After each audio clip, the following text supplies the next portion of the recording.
Hello नमस्कार, श्री स्वामी समर्थ. कशा आहात तुम्ही? छान आहात ना? अशीच छान राहा. आणि मी मनीषा कुलकर्णी तुमचं सर्वांचं स्वागत करते आपल्या नवीन यूट्यूब चॅनलवरती. तर आज कुकिंग ब्लॉग आहे. तर आज मी स्पेशली रियासाठी इडली म्हणजे ठरलं नव्हतं इडलीचं, पण म्हटलं चला इडली करूया. कारण की मी महिन्यातून 2 वेळेस तरी इडली बनवते. त्यांच्यासाठी वेट गेनसाठी छान असतात म्हणून. तर त्यांनाही खूप आवडते इडली. तर मला काही सुचत नव्हतं कोणता ब्लॉग बनवावा असं. आणि हेल्पसाठी पण कोणी नसतं घरी, म्हणजे मी एकटीच असते. म्हणजे मलाच कवर करावं लागतं मोबाईल वगैरे पकडणं हे ते. तर मग म्हटलं चला, काल मी इडलीचं भिजू घातलं. तर म्हटलं चला आज कुकिंग ब्लॉग करूया. म्हणून मग म्हटलं की चला तुमच्यासोबत शेअर करते की मी कशी करते इडली वगैरे. तर तुम्ही इथे बघू शकता पीठ किती छान आंबलं गेलं. तर इथे मी नाही का 3 पेले रेशनचे तांदूळ घेतले होते, कंट्रोलचे तांदूळ जे आपल्या कंट्रोलमध्ये मिळतात ना रेशनचे, ते घेतले होते. आणि 1 पेलाभर उडदाची डाळ घेतली होती. यामध्ये मेथ्या टाकल्या होत्या आणि त्यासोबतच थोडा साबुदाणा भिजत घातला होता. हरभऱ्याची डाळ घातली होती, थोडीशी मुगाची डाळ घातली होती. म्हणजे कसं असतं ना, मुलं खात नाहीत ना सगळे डाळी वगैरे. तर मग मी काय करते, जेव्हा मी इडलीचं भिजू घालते तेव्हाच मग मी त्याच्यासोबत सगळ्या डाळी वगैरे थोड्या थोड्या भिजू घालते. त्याच्यासोबत मेथी वगैरे सगळं टाकलं होतं.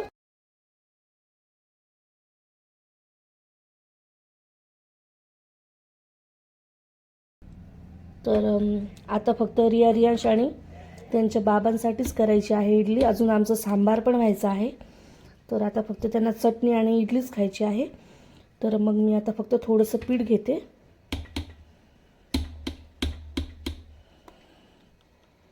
हे पीठ नाही का हिवाळ्याच्या दिवसात छान नाही का आंबत नाही.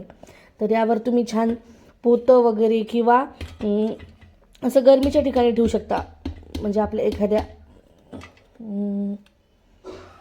जिथे अशी ऊब लागेल ना तिथे ठेवू शकता तुम्ही. त्यामुळे नाही का पीठ छान आंबलं जातं. ही मधुराताईची ट्रिक आहे. तर मग मी त्यांची खूप मोठी फॅन आहे मधुराताईची. तर मग मी त्यांच्या सगळ्या टिप्स फॉलो करत असते.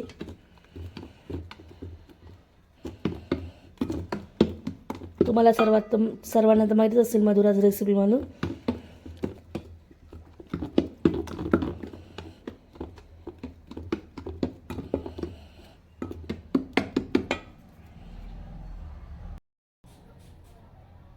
इथे तुम्ही बघू शकता बघा.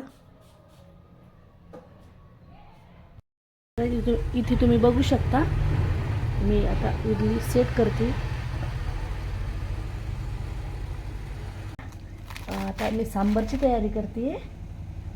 तर इथे बघा, हा पालक हा चिरून घेते आधी. छान धुवून घेतला होता तो सकाळी स्वच्छ.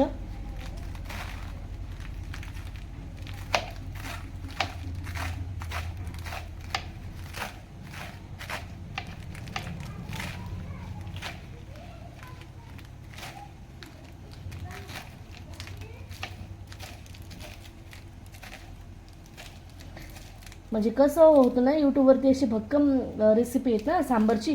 तर मी तसं सांबार नाही बनवत. मी काय करते, त्यामध्ये खोबरं, शेंगदाणे, परत अजून असं काहीतरी मिक्स करत राहते की म्हणजे रियांश फक्त हे साधं वरणच खातात ना फोडणी दिलेलं. आणि मग आम्ही पण याचंच फोडणी देतो आणि खातो. म्हणजे जसं यूट्यूबवरती सांबार आहे तसं नाही करत आम्ही असं साधं करतो आणि तसं खातो. म्हणजे घरी फक्त सासूबाई हे आणि मी रियांशच असतो. तर मग असं झटपट वगैरे काहीतरी बनवतो आम्ही आणि मग असा करतो तयार. इकडलं नका येईल माझं.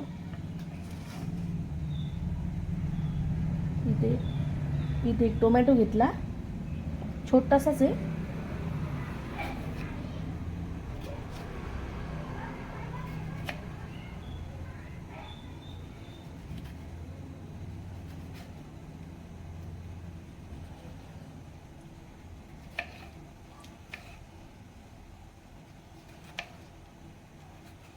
म्हणजे रोज पोळी भाजी खाऊन रियांश एवढे कंटाळतात.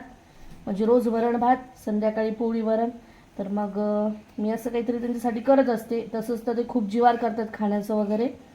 पण मग मी त्यांना बसून काही गोष्टी सांगून त्यांच्यासोबत खेळून वगैरे त्यांना खाऊ घालते. म्हणजे कसं असतं ना, आपल्याला पण बरं वाटतं ना त्याने 2 घास खाल्ले की. त्याच्यामुळे असं काहीतरी म्हणजे मी इडली बनवते म्हणजे बनवत असताना खूप आवडते. इडली ही अशी गोष्ट आहे की ती प्रत्येक लहान मुलांना आवडतेच, म्हणून मग आम्ही करतोच इडली. म्हणजे आई गेल्यामुळे मग आता 2-3 महिने झाले होते आम्ही इडली नव्हती केली, पण मग म्हटलं चला आज तरी करूया त्यांच्यासाठी, म्हणून केली. हे बघा आपला टोमॅटो पण झाला आहे चिरून. तर हा याच्यावरच टाकूया.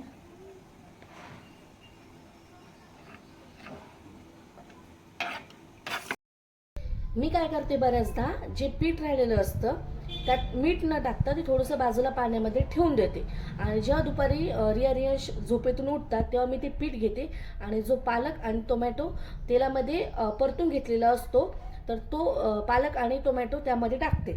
थोडीशी हळद टाकते, आलं लसणाची पेस्ट त्यामध्ये टाकते, थोडीशी जिरे टाकते आणि मीठ टाकते, आणि थोडंसं काहीतरी किंचित तिखट टाकते, आणि छान तव्यावर तेल वगैरे टाकून छान त्याचा उत्तप्पा करून देते. ही एक हेल्दी रेसिपी मी तरी रियांशसाठी करते.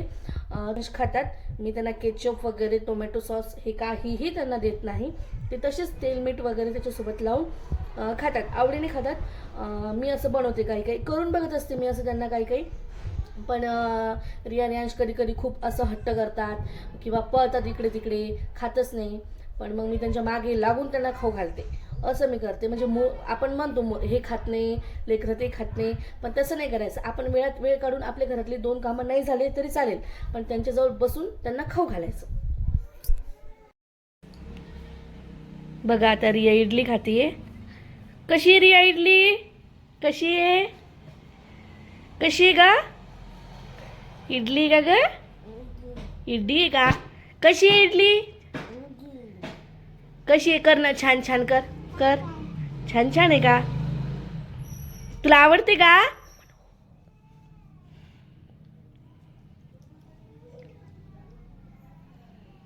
खाय इडली खाय, तुला आवडते ना?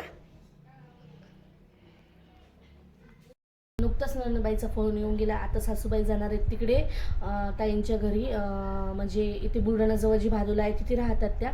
तर मग मग त्यांच्या घरी जाणार आहेत. तर मग आता फजिता आहे, कारण की रिया रियांशला दोघांना सांभाळायचं म्हटलं की खूप फजिता होते. तर मग त्या म्हटल्या की जसं मी सकाळी जाते, आता थोड्या वेळाने जाणार आहेत त्या. आता वाजले सकाळचे 9:30. तर मग त्यामुळे आता मी थोड्या वेळाने जाते म्हणजे 10-11 वाजता, आणि मग उद्या सकाळी 10-11 वाजेपर्यंत येते. तरी पण मग कसं सासू सासरे घरात पाहिजेच, कारण की त्यांचा खूप आदर असतो आपल्याला, आपण म्हणतो पण, कारण की खूप हेल्प करत असतात ते आपल्याला. माझी सासू तरी मला खूप हेल्प करते किंवा करतात. तर म्हणजे त्या घरातले कामं वगैरे करतात, 50% कामं त्या करून घेतात, आणि मी रिया रियांशला सांभाळते.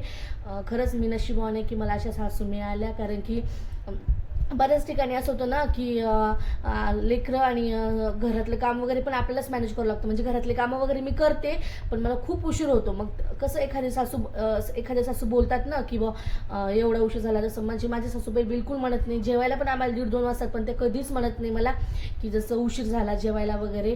खूप चांगल्या आहेत त्या. म्हणजे मी नशिबवान आहे की मला अशा सासू मिळाल्या. म्हणजे मी काहीतरी अशी पुण्य केले असतील की मला अशा सासूबाई मिळाल्या. तर खूप हेल्प करतात त्या. असं त्यांना जिवार जरी आलं किंवा मला जिवार आलं लेकरं सांभाळायचं, तर ते लेकरं वगैरे पण सांभाळतात. तर खूप चांगल्या आहेत त्या. आणि खरंच आपल्या घरात म्हातारं माणूस, सासू सासरे पाहिजे म्हणजे पाहिजेच, कारण की आपण म्हणतो पण त्यांच्याशिवाय घर अपूर्णच आहे असं मला तरी वाटतं. खूप म्हणजे हे त्या माझ्यासाठी. आणि म्हणजे माझी आई गेली तर म्हणजे मला आईची कधी उणीव नाही भासू दिली त्यांनी, एवढ्या चांगल्या आहेत त्या.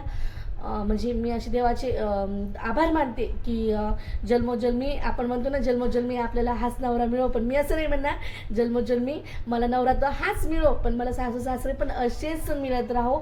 माझ्या म्हणजे सर्व माझ्या 2-3 नंदा आहेत, म्हणजे 2-3 चुलत नंदा आहेत आणि एक सख्खी नणंद आहे. पण माझी नणंदसुद्धा माझ्यासोबत कधीच असं नंदेसारखी वागत नाही, पूर्ण अशी बहिणीसारखी वागते. आणि माझे सगळे संद खूप म्हणजे खूप चांगले आहेत आणि सर्वजण चांगले आहेत. मला घरातून खूप सपोर्ट मिळतो. पण मला पण खूप दिवसापासून खरं सांगू का तुम्हाला यूट्यूब करण्याची म्हणजे यूट्यूबवर व्हिडिओ करण्याची खूप इच्छा होती. पण माझ्यात खरंच तेवढा कॉन्फिडन्स नव्हता. पण मला सगळे घरी म्हणायचे की जसं तू शिक्षण सोडलं लवकर असं तसं तर तू काहीतरी कर. पण मग मी असं नेहमी तुमच्यासारख्यांची व्हिडिओ बघायची. मला पण खूप वाटायचं की अरे हे आपण साध्या घरातले आहेत पण एवढे छान व्हिडिओ बनवतात, आपण का नाही बनवायचे. मग खरं सांगू का तुमच्यासारख्या लोकांकडूनच मला कॉन्फिडन्स मिळाला. म्हणजे तुम्ही सुद्धा माझ्यासाठी खूप महत्त्वाचे आहात आणि खरंच तुमच्याकडूनच मी सर्व शिकले आहे. तर प्लीज तुम्हाला माझे व्हिडिओ आवडत असतील तर प्लीज माझ्या चॅनलला लाईक करायचे, सबस्क्राईब करायचे आणि मला खूप खूप प्रेम द्यायचं आहे तुमचं. कारण की तुमच्याशिवाय पण मला कोणीच नाही. खरंच सांगू का मला खरंच कोणी नाही आहे. माझी आई नाही आहे, आत्ताच आई वारली. वडील माझे लहानपणीच वारले, मी लहान असताना. भाऊ बहीण नाही आहे मला कोणी.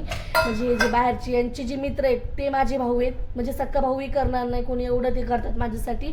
म्हणजे मी खरंच खूप नशिबाने, मी असं म्हणणार नाही मला कोणी नाही. तुमच्यासारखी माझी फॅमिली आहे, तुमच्यासारखी गोड माझ्या आयुष्यात लोक आहेत. जे माझे नवीन सबस्क्रायबर आहेत ते तुम्हीच आहात.